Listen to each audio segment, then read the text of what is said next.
Hello students, अमन classes Sikar के official channel पे आपका पुनः स्वागत है। स्टूडेंट्स, पिछले वीडियो में हमने एक्सरसाइज 14.3 के क्वेश्चन नंबर 1 से 5 तक के क्वेश्चनों को हल किया था।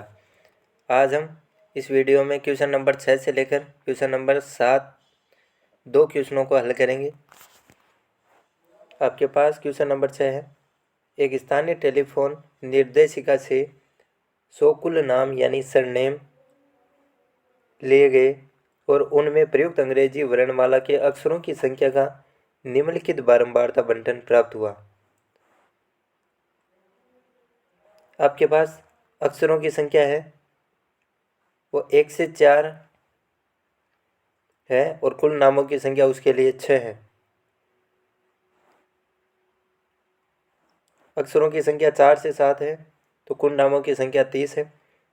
अक्षरों की संख्या 7 से 10 है तो कुल नामों की संख्या 40 है। अक्षरों की संख्या 10 से 13 है, कुल नामों की संख्या 16 है। अक्षरों की संख्या 13 से 16 है तो कुल नामों की संख्या आपके पास 4 है। और अक्षरों की संख्या अगर 16 से 19 है तो कुल नामों की संख्या आपके पास 4 है। कुल नामों में माध्यक अक्षरों की संख्या ज्ञात कीजिए, यानी आपको माध्यक निकालना है। कुल नामों में माध्य अक्षरों की संख्या ज्ञात कीजिए, यानी आपको माध्य भी निकालना है। साथ ही कुल नामों का बहुलक ज्ञात कीजिए, यानी आपको माध्यक, माध्य और बहुलक तीनों केंद्रीय प्रवृत्ति के माप ज्ञात करने हैं।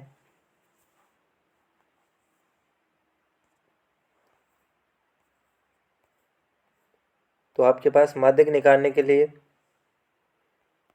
आपको दे रखा है कि अक्षरों की संख्या अगर 1 से 4 है तो कुल नामों की संख्या 6 है। अक्षरों की संख्या 4 से 7 है, कुल नामों की संख्या 30 है। अक्षरों की संख्या अगर 7 से 10 है तो कुल नामों की संख्या 40 है। अक्षरों की संख्या 10 से 13 है तो कुल नामों की संख्या 16 है। अक्षरों की संख्या 13 से 16 है, कुल नामों की संख्या 4 है। और अक्षरों की संख्या अगर आपके पास 16 से 19 है तो कुल नामों की संख्या 4 है। अगर आपको माध्यक निकालना है तो माध्यक निकालने के लिए आपको जो बारंबारता एफ दे रखी है उससे आपको संचयी बारंबारता निकालना है। और पहली जो संचयी बारंबारता होती है वो पहली बारंबारता के बराबर होती है। तो पहली बारंबारता आपके पास 6 है तो पहले संचयी बारंबारता आपके पास 6 हो गई। दूसरी संचयी बारंबारता के लिए आपको पहली संचयी बारंबारता में दूसरी बारंबारता का योग करना है, तो 6 और 30 आपके पास 36 हो जाएगा। तीसरी संचयी बारंबारता के लिए आपको दूसरी संचयी बारंबारता जो 36 है उसका और तीसरी बारंबारता 40 का योग करना है, तो 30 और 40 आपके पास 76 हो जाएगा, यानी तीसरी संचयी बारंबारता आपके पास 76 है। चौथी संचयी बारंबारता के लिए आपको तीसरी संचयी बारंबारता जो 76 है उसमें चौथी बारंबारता 16 का ऐड करना है, जोड़ना है, तो यह 92 हो जाएगा। पाँचवीं संचयी बारंबारता के लिए आपके पास जो चौथी संचयी बारंबारता 92 है उसमें पाँचवीं बारंबारता 4 का योग करना है, तो ये 92 प्लस 4 96 हो जाएगा। और छठवीं संचयी बारंबारता के लिए आपको जो पाँचवीं संचयी बारंबारता 96 है उसमें छठवीं बारंबारता 4 का योग करना है, तो 96 प्लस 4 आपके पास 100 हो जाएगा। अगर आपके पास अंतिम संचयी बारंबारता 100 है तो आपके पास सिग्मा एफ या एन का मान भी 100 होगा।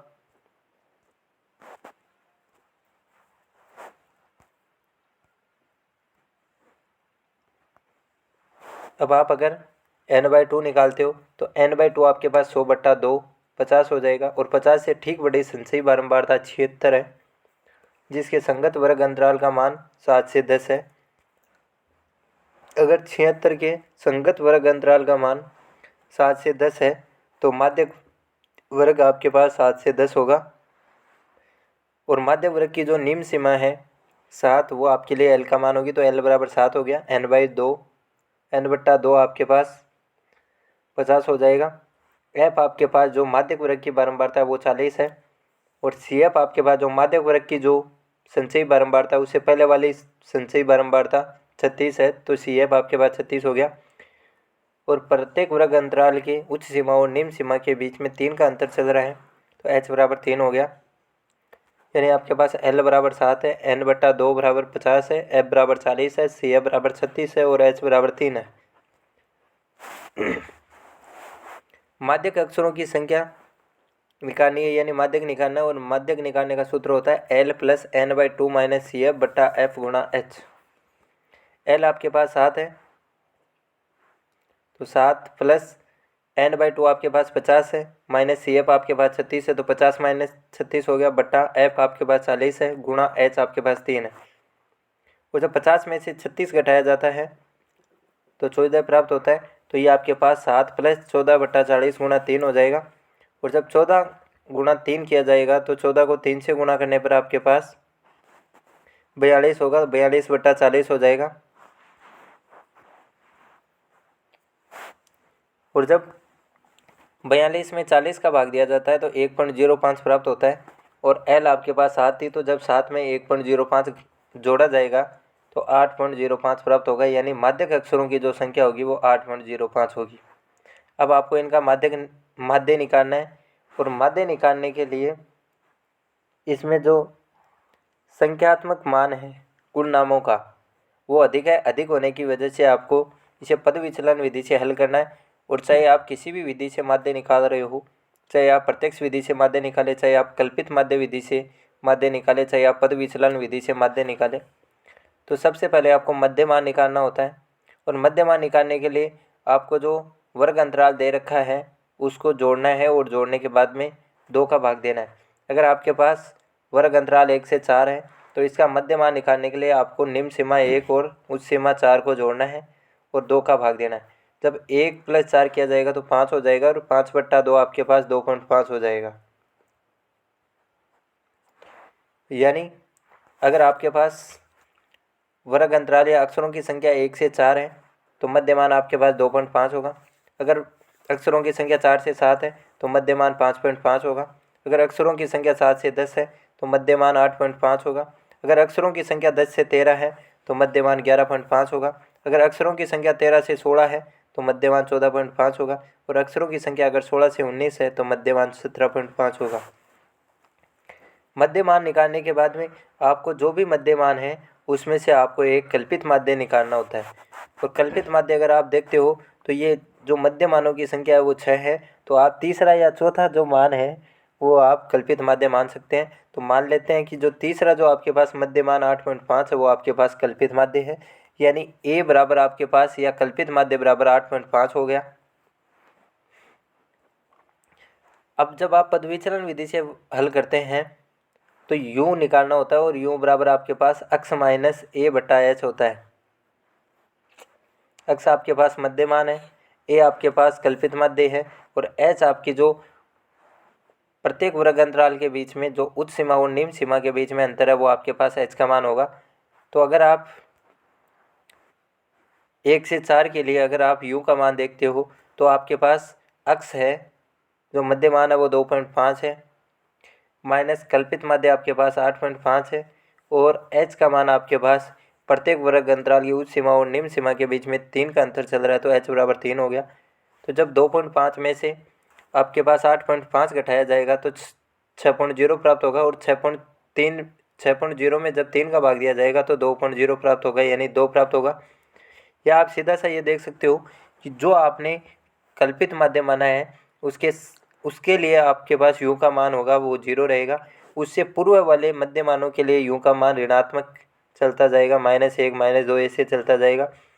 और जो मध्य मान आपने कल्पित माध्य माना है उसके बाद वाले मध्य मानों के लिए u का मान धनात्मक यानी 1 2 3 चलता रहेगा। फिर आपको u निकालने के बाद में आपको fu निकालना है, यानी f और u को गुणा करना है। अगर आपके पास f का मान 6 है, u का मान -2 है तो fu आपके पास 6 गुणा -2 -12 हो जाएगा। अगर f का मान 30 है, u का मान -1 है तो 30 गुणा -1 -30 हो जाएगा। अगर f का मान 40 है, u का मान 0 है तो fu 0 हो जाएगा, 40 गुणा 0 0 हो गया। अगर f का मान 16 है, u का मान 1 है तो 16 गुणा 1 16 हो गया। अगर f का मान 4 है, u का मान 2 है तो 4 गुणा 2 fu आपके पास 8 हो गया। और अगर आपके पास f का मान 4 है और u का मान 3 है तो 4 गुणा 3 आपके पास fu का मान +12 हो जाएगा। अब आप fu निकालने के बाद में आपको जो भी आपके पास f है आवर्ती है उसका योग करना है, यानी सिग्मा f निकालना है। और सिग्मा f निकालने के लिए आपको सिग्मा एफ निकालने के लिए आपको एफ है उसका योग करना है। तो अगर आप एफ का मान देखते हैं तो एफ का मान है वो आपके पास 6 और 30 36 हो गया। 36 में अगर 40 जोड़ा जाता है तो 76 हो गया। 76 में अगर 16 जोड़ा जाता है तो 92 हो गया। 92 में 4 जोड़ा जाए तो 96 हो गया और 96 में 4 जोड़ा जाए तो 100 हो गया। यानी सिग्मा एफ का मान आपके पास 100 रहेगा। फिर ऐसे ही आपको सिग्मा एफ यू निकालना है। तो सिग्मा एफ यू निकालने के लिए आपके पास जो ऋणात्मक मान है उसका अलग से योग होगा और धनात्मक का अलग से योग होगा। तो अगर ऋणात्मक का योग देखा जाता है तो -12 प्लस -30 आपके पास माइनस का 42 हो जाएगा। और अगर धनात्मक का योग देखा जाए तो 16 और 8 24 हो गया। 24 और 12 36 हो गया। तो -42 प्लस 36 आपके पास प्लस का 6 माइनस का 6 हो गया। यानी सिग्मा एफ यू आपके पास -6 रहेगा। अब आपके पास ए का मान है वो 8.5 है। सिग्मा एफ यू आपके पास -6 है। सिग्मा एफ आपके पास 100 है और एच बराबर 3 है। और पद विचलन विधि से माध्य ज्ञात करने का सूत्र, माध्य ज्ञात करने का सूत्र ए प्लस सिग्मा एफ यू बट्टा सिग्मा एफ गुणा एच होता है। और ए आपके पास 8.5 है। ए आपके पास 8.5 है प्लस सिग्मा एफ यू आपके पास -6 है। सिग्मा एफ यू आपके पास -6 है और सिग्मा एफ आपके पास 100 है गुणा एच आपके पास 3 है। तो -6 को अगर 3 से गुणा किया जाएगा तो -18 होगा। और -18 में अगर 100 का भाग दिया जाता है तो आपके पास 0.18 प्राप्त होगा। और 8.5 में से अगर 0.18 घटाया जाता है तो 8.32 प्राप्त होता है। यानी आपके पास जो माध्य अक्षरों की संख्या होगी वो 8.32 होगी। अब आपको इनके लिए बहुलक निकालना है। और बहुलक निकालने के लिए आपको ये देखना है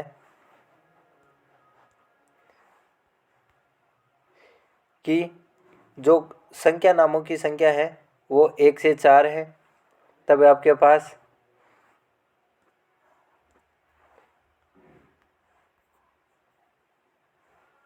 पास अगर अक्षरों की संख्या 1 से 4 है तो कुल नामों की संख्या आपके पास 6 है।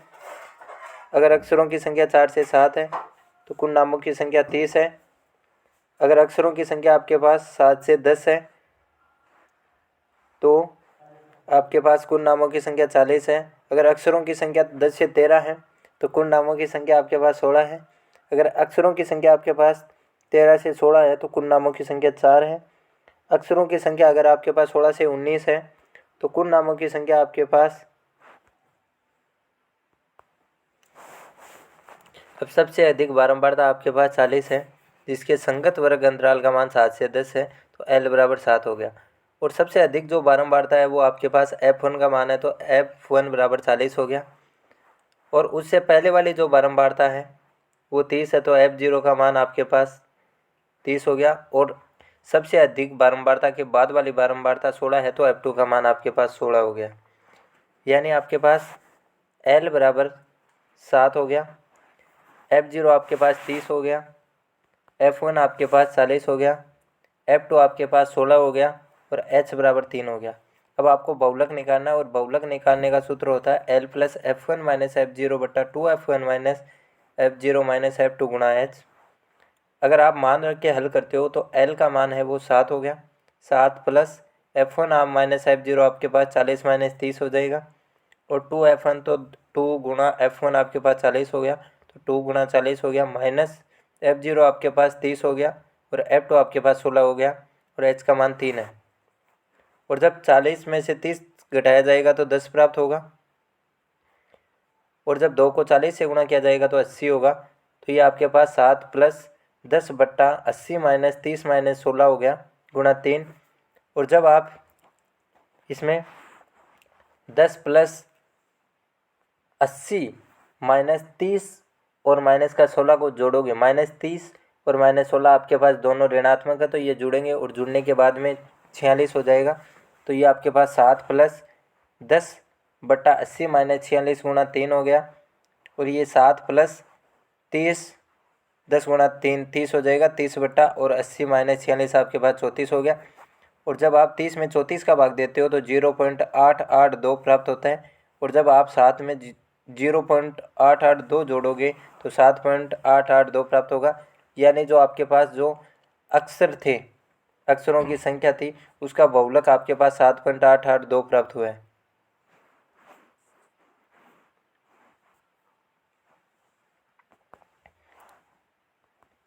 क्वेश्चन नंबर 7, नीचे दिया हुआ बंटन एक कक्षा के 30 विद्यार्थियों का भार दर्शा रहा है। विद्यार्थियों का माध्यक भार ज्ञात कीजिए। यानी आपको माध्यक भार निकालना है। और भार किलोग्राम में आपको दे रखा है कि 40 से 45 kg भार वाले विद्यार्थियों की संख्या है वो 2 है। 45 से 50 kg भार वाले विद्यार्थियों की संख्या 3 है। 50 से 55 kg भार वाले विद्यार्थियों की संख्या है वो 8 है। 55 से 60 kg भार वाले विद्यार्थियों की संख्या 6 है। 60 से 65 kg भार वाले विद्यार्थियों की संख्या 6 है। 65 से 70 kg भार वाले विद्यार्थियों की संख्या है वो 3 है। और 70 से 75 kg भार वाले विद्यार्थियों की संख्या 2 है। अब आपको इसका माध्यक निकालना है। तो माध्यक निकालने के लिए आपको संचयी बारंबारता निकालनी है। और संचयी बारंबारता निकालने के लिए आप जो आपको ऐप दे रखी है उस ऐप को जोड़ना है। और आपके पास जो पहली संचयी बारंबारता होगी वो पहली बारंबारता के बराबर हो जाएगी। तो पहली बारंबारता अगर 2 है तो वही आपकी पहली संचयी बारंबारता है। तो पहली संचयी बारंबारता आपके पास 2 हो गई। दूसरी संचयी बारंबारता के लिए आपको पहली संचयी बारंबारता में दूसरी बारंबारता 3 का योग करना है। तो दूसरी संचयी बारंबारता आपके पास 5 हो जाएगा। तीसरी संचयी बारंबारता के लिए आपको जो दूसरी संचयी बारंबारता 5 है उसमें तीसरी बारंबारता 8 का योग करना। तो 5 + 8 आपके पास 13 हो जाएगा। यानी तीसरी संचयी बारंबारता आपके पास 13 हो जाएगी। चौथी संचयी बारंबारता के लिए आपको जो तीसरी संचयी बारंबारता 13 है उसमें चौथी बारंबारता 6 का योग करना है। तो 13 + 6 19 हो जाएगा। यानी चौथी संचयी बारंबारता आपके पास 19 है। पाँचवीं संचयी बारंबारता के लिए आपको जो चौथी संचयी बारंबारता 19 है उसमें पाँचवीं बारंबारता 6 का योग करना है। और 19 और 6 आपके पास 25 हो गया। तो पाँचवीं संचयी बारंबारता आपके पास 25 हो गई। छठवीं संचयी बारंबारता के लिए आपको पाँचवीं संचयी बारंबारता में छठवीं बारंबारता 3 का योग करना है। तो 25 और 3 28 हो गया। यानी आपके पास छठवीं संचयी बारंबारता है वो 28 हो गई। और सातवीं संचयी बारंबारता के लिए आपको जो छठवीं संचयी बारंबारता 28 है उसमें सातवीं बारंबारता 2 का योग करना। तो 28 और 2 30 हो गया। और अगर अंतिम संचयी बारंबारता आपके पास 30 है तो सिग्मा एफ या एन का मान है वो 30 हो जाएगा। और अगर आप एन अगर 30 है तो n/2 निकालते हो तो 30/2 आपके पास 15 हो जाएगा। और 15 से ठीक बड़ी संचयी बारंबारता अगर आप देखते हो तो 19 है। और 19 से जो संगत वर्ग अंतराल का मान है वो 55 से 60 है। तो अगर संगत वर्ग अंतराल का मान 55 से 60 है तो इसकी जो निम्न सीमा 55 है वही आपके पास L का मान होगी। तो L बराबर आपके पास 55 हो गया। फिर आपके पास जो वर्ग अंतराल 55 से 60 है उसकी बारंबारता आपके पास 6 है। तो F का मान आपके पास 6 हो जाएगा। और जो n/2 से ठीक बड़ी संचयी बारंबारता 19 थी उस 19 से पहले वाली बारंबारता है संचयी बारंबारता है वो 13 है। तो CF का मान 13 हो गया। और H आपके पास प्रत्येक वर्ग अंतराल में उच्च सीमा और निम्न सीमा के बीच में 5 का अंतर चल रहा है। तो H बराबर 5 हो गया।